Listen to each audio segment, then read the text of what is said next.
सोचो एक सीन, कोई एक इंडियन सिटीजन है, दुबई में काम करता है, ऑफिस में उसका एक पाकिस्तानी कलीगी है। पहले थोड़ी ऑकवर्डनेस थी, लेकिन 6 महीने बाद दोनों बेस्ट फ्रेंड्स हैं, साथ खाना खाते हैं, फैमिली के बारे में बात करते हैं, एक दूसरे के लिए काम करते हैं। तो ये क्वेश्चन सीरियसली आता है, अगर एक इंडियन और पाकिस्तानी एक दूसरे से मिलके इतनी आसानी से दोस्त बन सकते हैं, तो ये दो देश जो एक ही ज़मीन से हैं, एक ही कल्चर से हैं, एक ही खून से निकले हैं, 75 सालों बाद भी एक दूसरे के वर्स्ट एनिमीज क्यों हैं? और इससे भी ज़्यादा इम्पोर्टेंट क्वेश्चन, क्या ये कभी चेंज होगा? आज का जवाब शायद आपको अनकंफर्टेबल करेगा, क्योंकि ये सिर्फ हिस्ट्री नहीं है, ये पॉलिटिक्स है, साइकोलॉजी है और कुछ ऐसी चीज़ें हैं जो कोई ओपनली नहीं बोलेगा। अगस्त 1947 इंडिया और पाकिस्तान अलग हुए। ऑफिशियली ये आज़ादी थी, लेकिन एक्चुअली ये था हिस्ट्री का सबसे बड़ा और सबसे दर्दनाक ह्यूमन डिस्प्लेसमेंट। 15 मिलियन लोग, जी हाँ 15 मिलियन, अपने घर छोड़ के दूसरी तरफ गए, सिर्फ इसलिए कि एक नई लाइन खींच दी गई थी ज़मीन पे। और ये लोग सिर्फ घर नहीं छोड़ के गए, इन्होंने अपनी ज़िंदगी छोड़ी, अपनी यादें छोड़ी और बहुत से लोगों ने अपनी फैमिली मेम्बर्स छोड़े हमेशा के लिए। एस्टिमेट्स कहते हैं कि इस पार्टीशन में 2 लाख से 20 लाख लोग मरे। एग्जैक्ट नंबर आज भी कोई नहीं जानता। इतना बड़ा था ये ट्रेजेडी कि रिकॉर्ड भी पूरा नहीं है। अब सोचो, ये लोग जो बचे वो अपने बच्चों को क्या बताते, अपने एक्सपीरियंसेस क्या शेयर करते? साइकोलॉजिस्ट इसको कहते हैं जनरेशनल ट्रॉमा। मतलब एक जनरेशन का दर्द अगले जनरेशन तक ऑटोमेटिकली ट्रांसफ़र हो जाता है। बाप ने जो दर्द झेला वो बेटे को वर्ड्स में नहीं बताता, लेकिन उसकी परवरिश में, उसके रिएक्शंस में, उसकी नफ़रत में वो दर्द जिंदा रहता है। आज जो 20 से 25 साल के इंडियंस और पाकिस्तानी हैं, उनमें से किसी ने पार्टीशन नहीं देखा, लेकिन उनके दादी नानी ने देखा था, और वो दर्द किसी न किसी रूप में आज भी जिंदा है। ये पहली वजह है। ये दोनों देश एक साइकोलॉजिकल वाउंड शेयर करते हैं जो अभी तक हील नहीं हुआ, और ज़ख्म जो हील नहीं होते वो दर्द नहीं देता, वो देता है नफ़रत।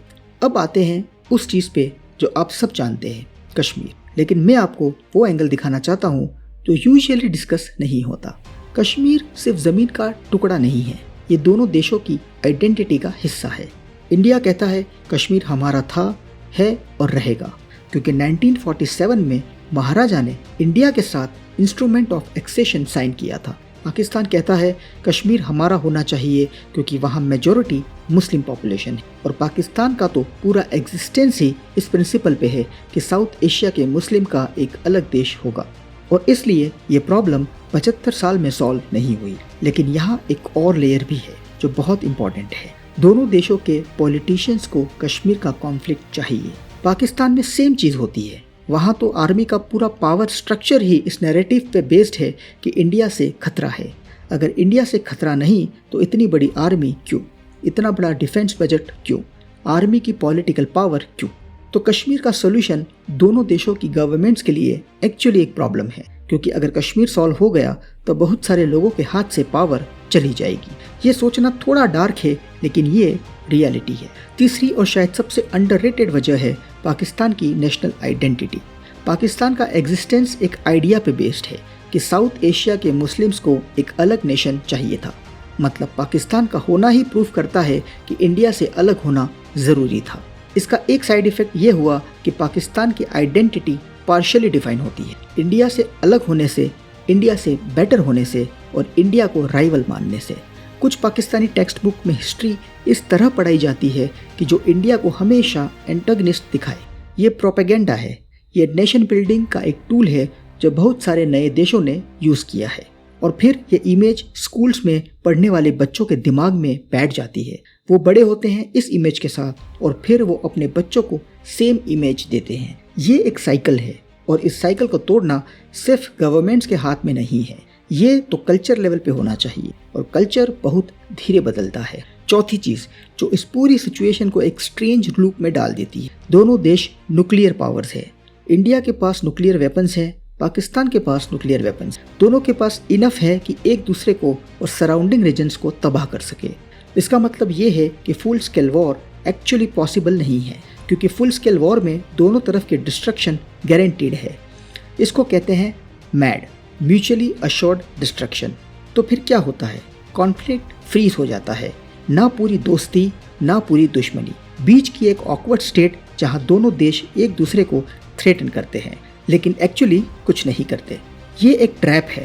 न्यूक्लियर वेपन्स ने इंश्योर कर दिया कि ये कॉन्फ्लिक्ट कभी रिजॉल्व नहीं होगा, क्योंकि रिजॉल्व करने के लिए जो प्रेशर चाहिए वो प्रेशर अप्लाई नहीं हो सकता विदाउट रिस्किंग कैटेस्ट्रॉफी। तो स्टेटस को रहता है और स्टेटस को में दुश्मनी जिंदा रहती है। तो वापस आते हैं उस इंडियन और पाकिस्तानी के पास जो दुबई में दोस्त बने। क्या वो गलत हैं?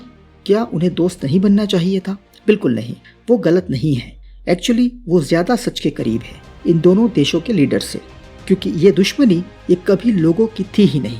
कॉमन इंडियन और कॉमन पाकिस्तानी, उन्हें एक दूसरे से कोई पर्सनल प्रॉब्लम नहीं है। उनके ज़ुबान मिलती है, उनका खाना मिलता है, उनका दर्द मिलता है, उनकी खुशियाँ मिलती है। ये दुश्मनी सिस्टम्स की है, बॉर्डर्स की है, पॉलिटिशियंस की है, आर्मीज़ की है, टेक्स्ट बुक्स की है, और इसलिए ये कभी ट्रूली ख़त्म नहीं होगी। जब तक ये सिस्टम जिंदा है, जब तक इन सिस्टम्स में लोगों का इंटरेस्ट कॉन्फ्लिक्ट में है, तब तक ये साइकिल चलती रहेगी। शायद अगले 75 साल में भी एक इंडियन और पाकिस्तान किसी थर्ड कंट्री में मिलेंगे, दोस्त बनेंगे और घर वापस जाके अपने अपने देशों की दुश्मनी के बारे में न्यूज़ देखेंगे। और यही इस पूरी कहानी का सबसे दर्दनाक हिस्सा है। अगर आपको ये वीडियो इन्फॉर्मेटिव लगी तो लाइक करो, चैनल को सब्सक्राइब करो और आगे ऐसे ही वीडियोस देखने के लिए चैनल को सब्सक्राइब करना ना भूलें।